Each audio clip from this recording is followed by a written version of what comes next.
Mémoire de résistance par Nicolas Cournil pour les archives départementales. Dans le cadre de cette émission, nous diffusons les témoignages fournis par les archives départementales. Ceci est l'enregistrement de Dogneton Camille, réalisé le 17 septembre 2009. Parole de résistants et déportés en Dordogne. Le 17 septembre 2009, Monsieur Camille Dogneton, à Rueil-sur-Touvre, en Charente. Monsieur Dogneton, bonjour. Est-ce que vous pouvez vous présenter en quelques mots, s'il vous plaît, nous expliquer où et quand vous êtes né ? Oui.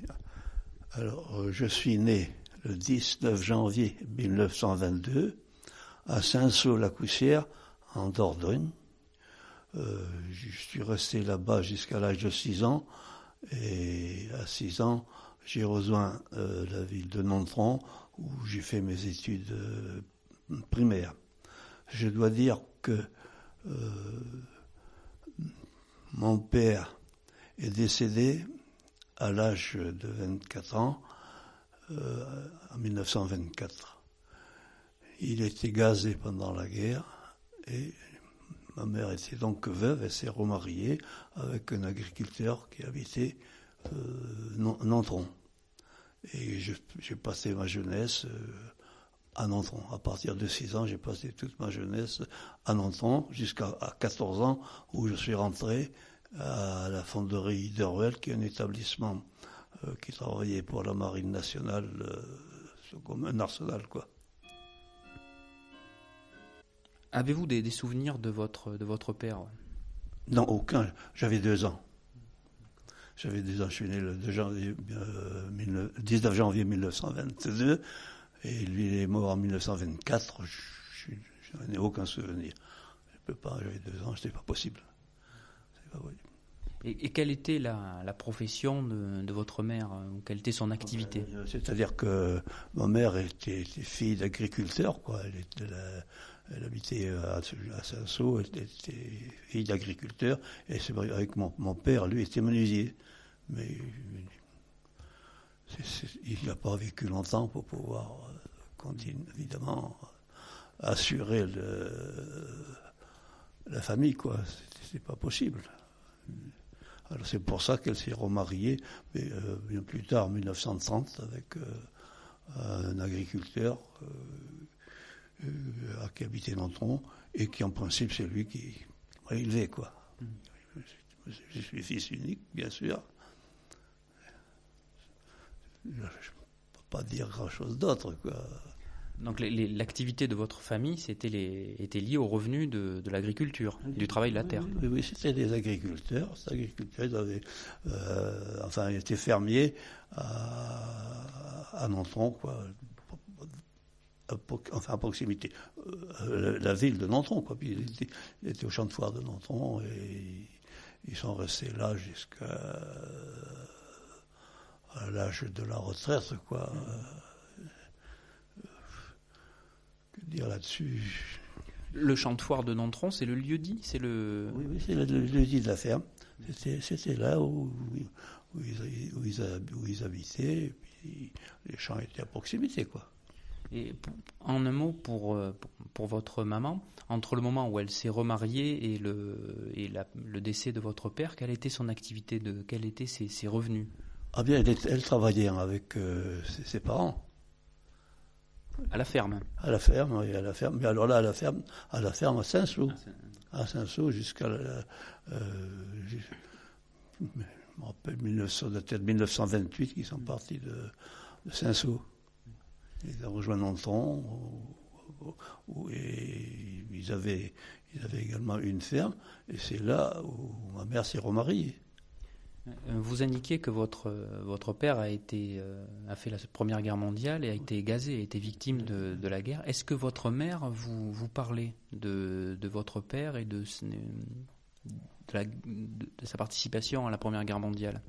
Oh, oui, c'est-à-dire que J'étais très jeune, elle n'en parlait pas beaucoup, mais j'en ai surtout entendu parler par la suite, par son mari, qu'elle avait épousé étant veuve. Lui, il avait fait la grande guerre du 14-18, il avait fait Verdun, il avait été blessé, et il en parlait souvent. Surtout avec ses amis, ses camarades qui passaient à la maison. C'était des fois, en soirée, c'était pour la veillée, il parlait de ça, ce qui m'a d'ailleurs donné l'idée de ce qu'avait été la guerre de 14-18, l'horreur de cette guerre. C'est quelque chose dont vous avez de bons souvenirs, ça vous a marqué. C'est quelque chose qui m'a beaucoup touché. Je vous ai dit tout à l'heure, bon, malgré ce qu'il a dit, je n'avais pas de haine envers les Allemands, mais déjà une certaine aversion. Aversion, d'une part parce que mon père était mort des suites de la guerre, et d'autre part parce que le mari de ma mère avait fait cette guerre et qu'il en parlait souvent avec ses camarades. Expliquer ce qu'avaient été les tranchées, enfin, tout là où il avait été blessé. Est-ce que vous avez des souvenirs liés aux événements des années 1930, les événements politiques qui sont intervenus dans le milieu des années 30 et jusqu'à la déclaration de guerre?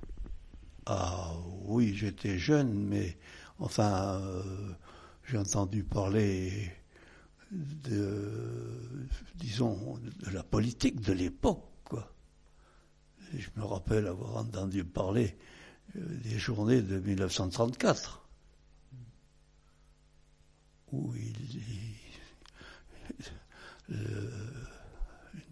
partie voulait s'emparer du pouvoir, en quelque sorte, les années et surtout, également plus tard, en 1936, j'avais alors 14 ans, et c'est à ce moment-là que je suis rentré à l'établissement naval de Revel, où là j'ai beaucoup entendu parler de la situation politique en France et dans le monde.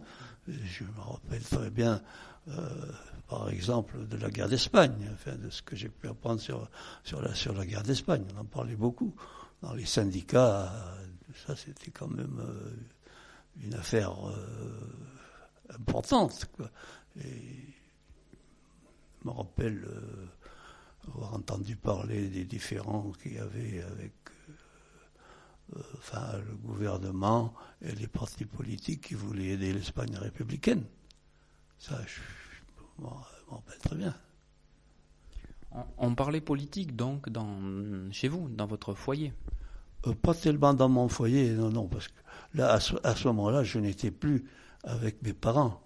Je vivais à Revel, déjà. En 1936, je suis rentré à la Vendée. En 1936, j'étais en pension, dans une pension de famille à Revel. Et c'est là où j'allais à Nontron passer les week-ends, c'est tout, quoi.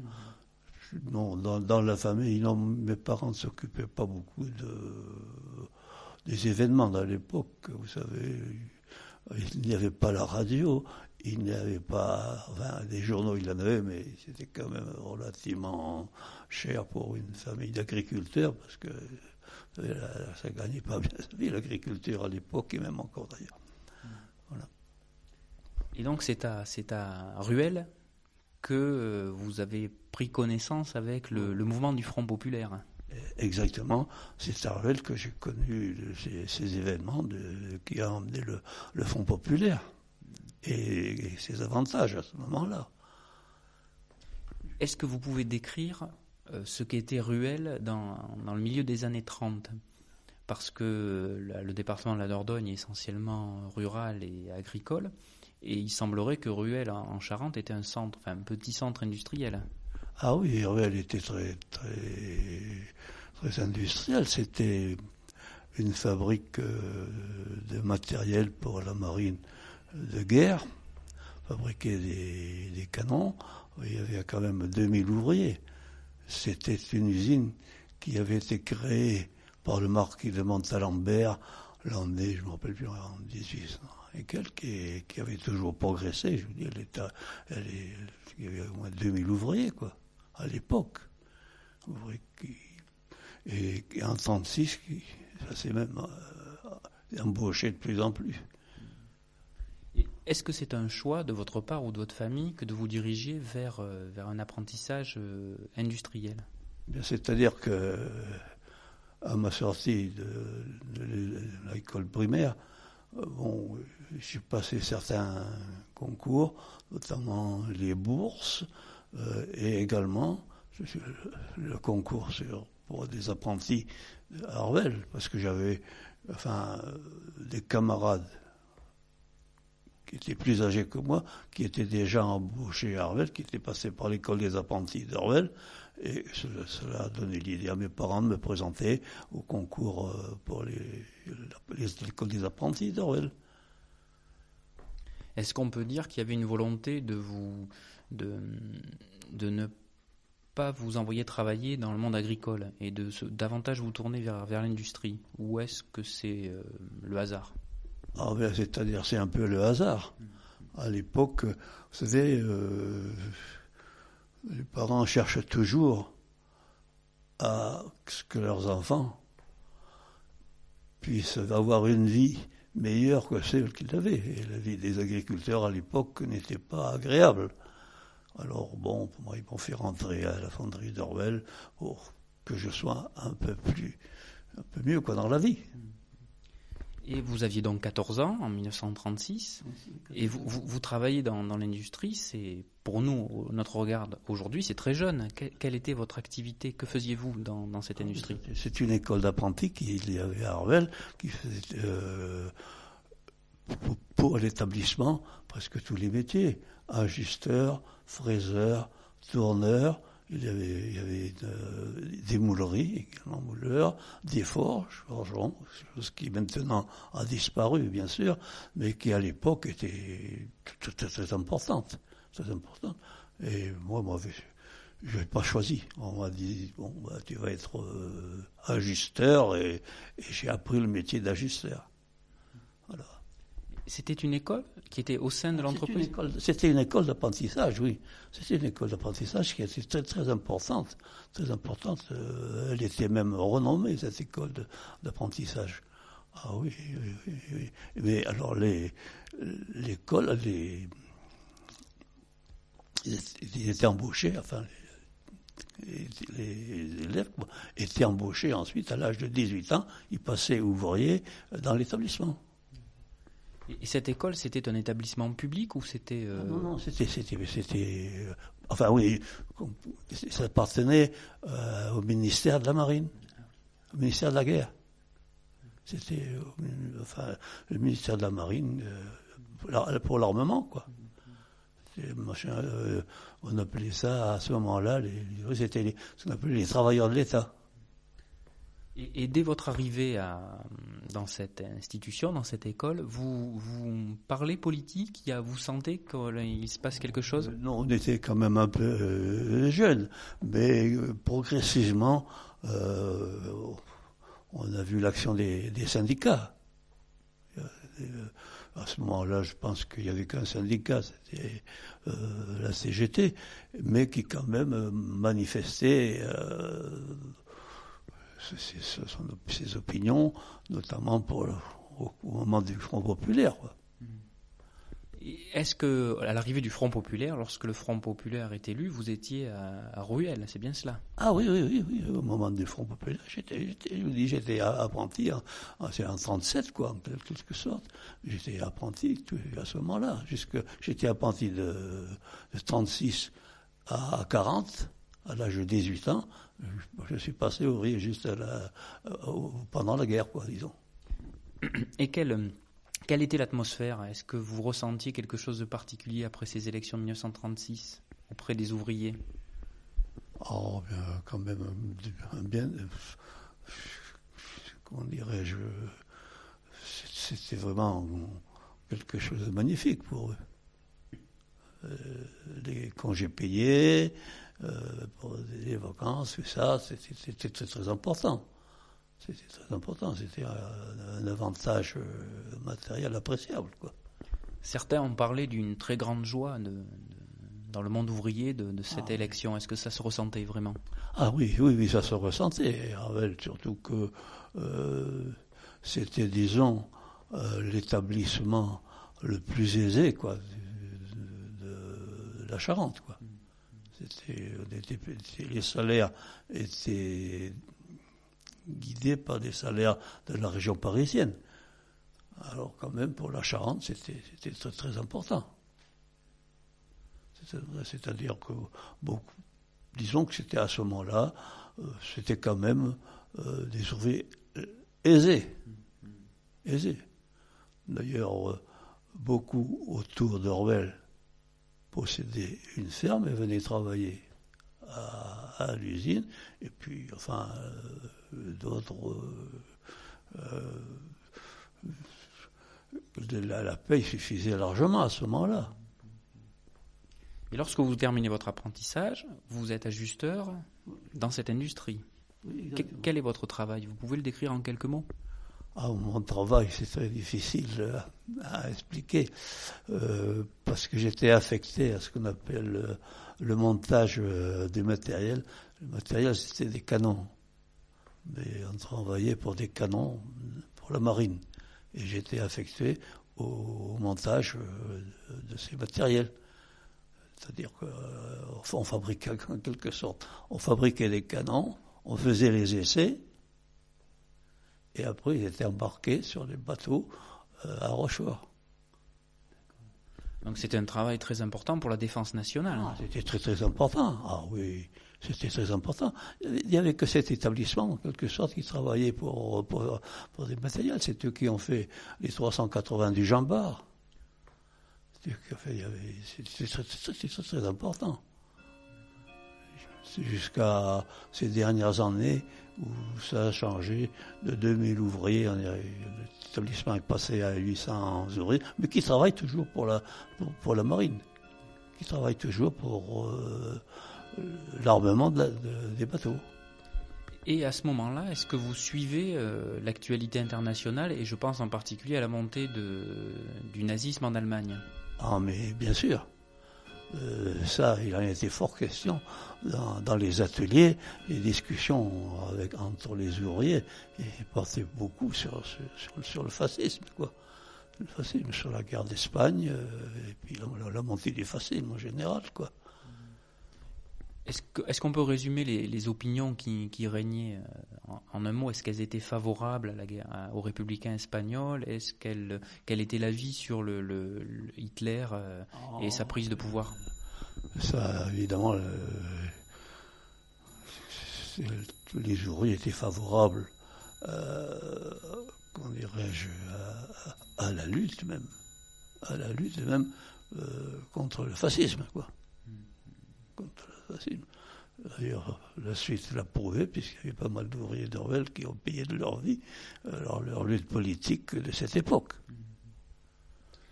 Et est-ce que dans votre travail, cette montée, cette tension qui apparaît entre les États en Europe se ressent? À savoir, est-ce que votre travail pour l'armement, est-ce que vous ressentez une montée en puissance et que l'armement prend le pas sur la diplomatie? À ce moment, l'armement, je ne sais pas, par rapport aux autres pays, je ne peux pas dire exactement ce qu'il en était.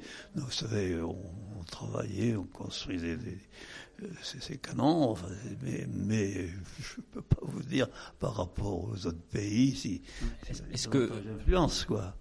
Est-ce que le rythme de la production a été plus intense à partir d'une certaine période, ou est-ce qu'il s'est maintenu? À cette époque, il s'était maintenu. Jusqu'en oui, on peut dire que non. C'était ça. La production a toujours été la même. Parce que c'était fonction des bateaux de guerre. Alors les bateaux de guerre en 1937, ils s'en construisaient pas beaucoup. Dans certaines industries d'armement, il y avait une certaine méfiance pour les ouvriers et qui étaient favorables au Front populaire et favorables à la paix. Dans certaines industries, on a pu constater qu'il y avait une forte méfiance et que la confiance ne régnait pas. Est-ce que vous ressentiez cela ? Est-ce que les grands patrons de cette industrie, les directeurs, surveillaient la production afin que celle-ci ne soit pas sabotée, puisque dans certaines industries, c'est ce qu'on a craint.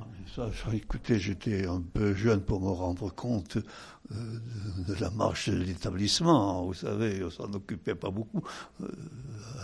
À l'âge où j'étais, en 17 ans, on s'occupe pas beaucoup de ces choses-là. Vous l'avez pas ressenti ? Non, de surveillance particulière. Non, j'étais trop jeune, quoi. Donc j'étais très jeune. Bon, j'ai ressenti l'effet politique de la situation, bien sûr, par la guerre d'Espagne, par le fascisme, dont j'ai beaucoup entendu parler, d'Hitler, de Mussolini, on en parlait beaucoup. En principe, toute la classe ouvrière, à ce moment-là, enfin, Orwell, tout au moins, était contre le fascisme, quoi. Ça, j'en ai souvent entendu parler. Mais... Est-ce qu'il y avait une certaine inquiétude à partir d'une période ? Est-ce que dans le milieu ouvrier, on s'inquiétait ? On s'inquiétait de la guerre, à partir de 1938, surtout. Surtout à partir de 1938.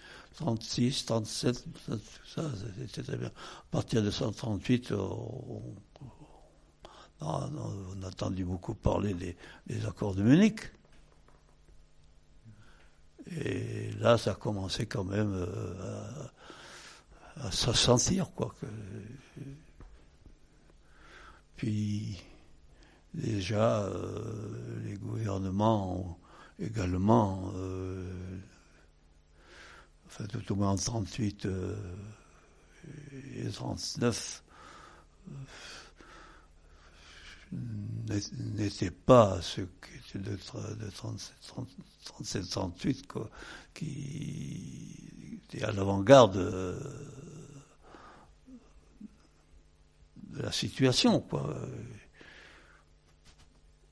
Donc, la guerre, c'est aussi, d'ailleurs,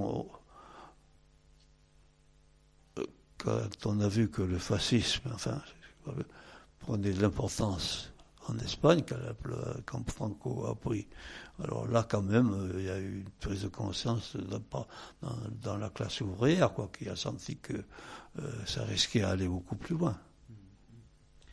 Est-ce que vous étiez syndiqué ? Est-ce que vous êtes engagé politiquement ? Ah bien non, parce que les syndicats, on était syndiqués à partir de 18 ans. En tant qu'apprenti, on n'était pas syndiqués. Et même les ouvriers nous déconseillaient quand il y a eu des grèves, en 1937 et tout ça. Il y a eu des grèves, mais les ouvriers nous déconseillaient de faire la grève. Les apprentis, non, ne voulaient pas que... Non. Politiquement, non, je n'ai pas... Évidemment... J'étais avec les autres ouvriers, disons, comme on dit maintenant, beaucoup de gauche, quoi. Bien sûr, on peut pas... J'ai entendu parler de l'exploitation des ouvriers par les grandes sociétés et tout ça. Bon, on était ce qu'on appelle de gauche, quoi. On était pour les républicains espagnols, disons. Pour nous, ça a été quand même une catastrophe qu'il soit battu et que Franco arrive au pouvoir. Ça, là, évidemment, on dit qu'en 1938, là, l'accord de Munich, déjà, on parlait de la guerre. Et pour beaucoup, il faut le dire, les accords de Munich ont été un soulagement. Qui malheureusement n'a pas subsisté. Dans le milieu ouvrier aussi, ça a été un soulagement, ces accords de Munich. Il y a des gens qui ont été favorables ? Oui, dans les milieux syndicalistes, oui. Oui, à l'époque, oui. Vous arrivait-il de rejoindre Nontron? Ah oui, ça, j'y allais toutes les semaines, j'y allais passer le samedi et le dimanche. On ne travaillait pas le samedi, j'y allais passer le samedi et le dimanche. Parce que j'allais chez mes parents à ce moment-là, quoi. Et est-ce que vous ressentiez clairement une différence de niveau de vie entre le Nontronais et la région de Ruelle? Ah oui, nettement. Ruelle, quand même, c'était une ville, disons, je l'ai dit tout à l'heure, relativement aisée. Il y avait des ouvriers qui pouvaient faire construire leur maison. Il y avait les radios à ce moment-là partout, alors qu'à la campagne, dans le Montournais, les radios, il n'y en avait pas. Je pense de ce fait, c'est tout. Mais pour le reste, c'est pareil. Pour, disons, la vie en général, quoi. La vie en général était certainement meilleure à Ruelle que dans le Montournais, c'est sûr. Il y avait plus de confort à Ruelle que dans le Nontronais. Oui. Ah oui, nettement, même les ouvriers de Nontron ne pouvaient pas se permettre d'avoir le confort qu'avaient les ouvriers à Ruelle. À Ruelle, vous avez pas mal d'ouvriers qui pouvaient faire construire leur maison. Et qui l'ont fait à ce moment-là, qui ont fait construire leur maison à ce moment-là. C'était relativement aisé, quoi.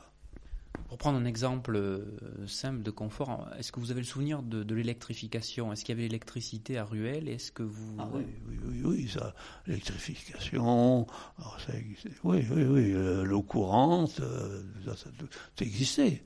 Ah oui, ça existait, ça s'est construit, enfin l'eau courante, ah bah oui, elle était déjà en 38 par exemple, ça oui.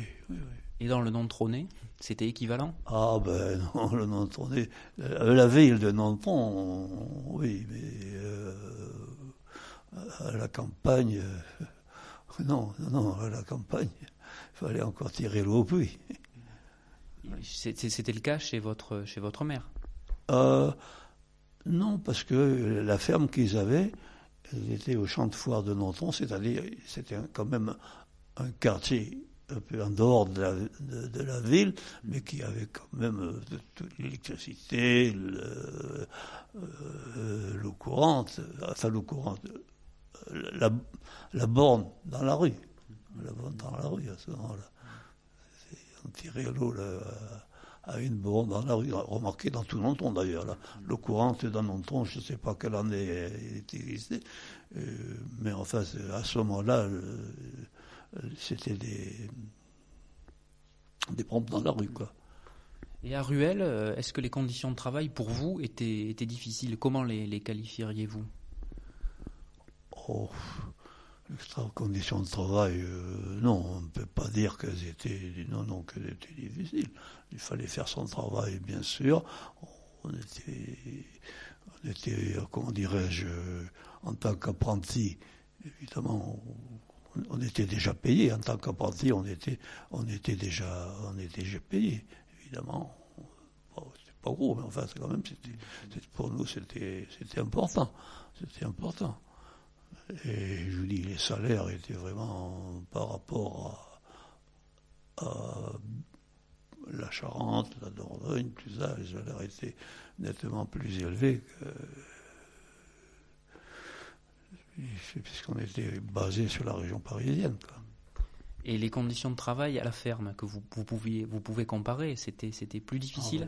Les conditions de travail à la ferme étaient nettement plus dures que le travail à la fonderie d'Orvel, c'est sûr. À la campagne, à l'époque, il fallait tout faire à la main, à la ferme, les foins, les moissons, sa provision de bois, tout ça. C'était d'ailleurs, moi quand j'allais chez mes parents le samedi et le dimanche, c'était aussi pour travailler, quoi. C'était aussi pour donner la main. Donc vous travaillez quasiment constamment presque. Ah oui, je ne peux pas dire que c'était très dur. Pas très dur. Non, enfin, j'avais des moments de libre. Par exemple, le dimanche, j'ai joué au rugby en 39, 40, 41, quoi. J'avais le dimanche quand même de libre. Mais enfin, il y avait des moments où il fallait donner un coup de main à la ferme, quoi. C'est surtout ça. Et vous jouez au rugby dans quelle équipe ? À Ruel ? L'équipe de Nontron, c'était pas une grande équipe, c'était une équipe, je me rappelle plus la division, quoi. Mais vous trouverez là-dedans le nom de monsieur de la Résistance, c'est Boucharel, vous avez peut-être entendu parler de lui, avec qui j'ai joué au rugby. Il habitait la région de Nontron, il était instituteur à Champeau, et il venait jouer au rugby à Nontron. C'est lui d'ailleurs qui nous dirigeait en quelque sorte. C'était Mémoire de résistance par Nicolas Cournil pour les archives départementales. La prochaine partie de cette émission sera diffusée la semaine prochaine.